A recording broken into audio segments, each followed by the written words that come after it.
የአዳም የትውልዱ መጽሐፍ ይህ ነው።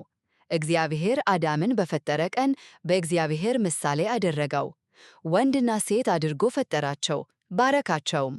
ስማቸውንም በፈጠረበት ቀን አዳም ብሎ ጠራቸው። አዳምም 230 ዓመት ኖረ፣ ልጅንም በምሳሌው እንደ መልኩ ወለደ፣ ስሙንም ሴት ብሎ ጠራው። አዳምም ሴትን ከወለደ በኋላ የኖረው 700 ዓመት ሆነ፣ ወንዶችንም ሴቶችንም ወለደ።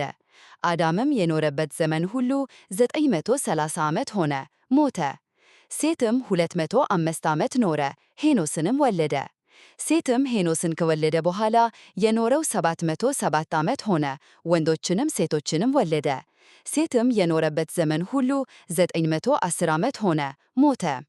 ሄኖስም 190 ዓመት ኖረ፣ ቃይናንንም ወለደ። ሄኖስም ቃይናንን ከወለደ በኋላ የኖረው 715 ዓመት ሆነ፣ ወንዶችንም ሴቶችንም ወለደ። ሄኖስም የኖረበት ዘመን ሁሉ 905 ዓመት ሆነ፣ ሞተ። ቃይናንም 170 ዓመት ኖረ፣ መላልኤልንም ወለደ። ቃይናንም መላልኤልን ከወለደ በኋላ የኖረው 740 ዓመት ሆነ፣ ወንዶችንም ሴቶችንም ወለደ።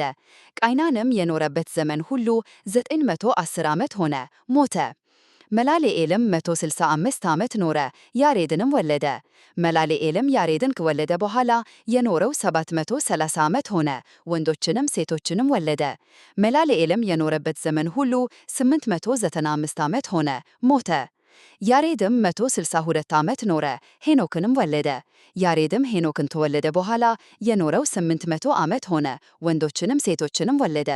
ያሬድም የኖረበት ዘመን ሁሉ 962 ዓመት ሆነ፣ ሞተ።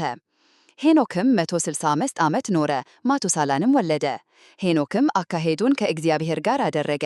ማቱሳላንም ከወለደ በኋላ የኖረው 200 ዓመት ሆነ፣ ወንዶችንም ሴቶችንም ወለደ።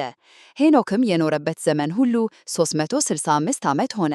ሄኖክም አካሄዱን ከእግዚአብሔር ጋር ስላደረገ አልተገኘም፣ እግዚአብሔር ወስዶታልና። ማቱሳላም 187 ዓመት ኖረ፣ ላሜህንም ወለደ። ማቱሳላም ላሜህን ከወለደ በኋላ የኖረው 782 ዓመት ሆነ፣ ወንዶችንም ሴቶችንም ወለደ። ማቱሳላምም የኖረበት ዘመን ሁሉ 969 ዓመት ሆነ፣ ሞተ።